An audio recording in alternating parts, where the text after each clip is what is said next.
পেলেন? ফর্ম কতক্ষণ ধরে লাইনে দাঁড়িয়েছিলেন? এখন কি পরিস্থিতি? পুলিশ কি করছে? আপনি ফর্ম পেয়েছেন? কারা নিয়েছে?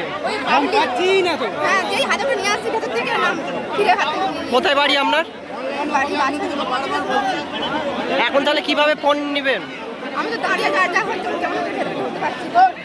ভিড়টাকে দেখান, আপনারা ভিড়টাকে দেখান, পাবলিককে দেখান, ভিড়টা কি অবস্থা, হ্যারান হচ্ছে রোজার মাসে, কি অবস্থা করছে এখানে। পুরো সিস্টেম মেনটেন করতে পারছি না, পুলিশ প্রশাসন মানে প্রশাসন মাঙ্গান, এইখানে প্রশাসন দিতে বলুন। মানুষ বেলাইনে সিস্টেম মেনটেন করতে পারছে না, রোজা রেখে করতে পারে না, হ্যারাসমেন্ট হবে মানুষ এখানে। হ্যাঁ, এইখানে লাইনে মরে যাচ্ছে, এখানে মানুষ এসে ঢুকে যাচ্ছে।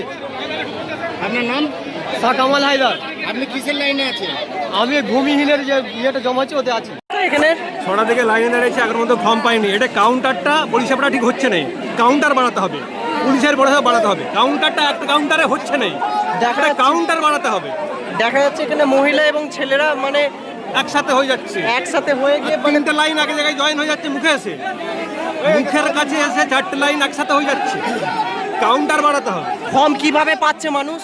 মানুষ হয়তো কাড়াকাড়ি করে মারামারি হচ্ছে।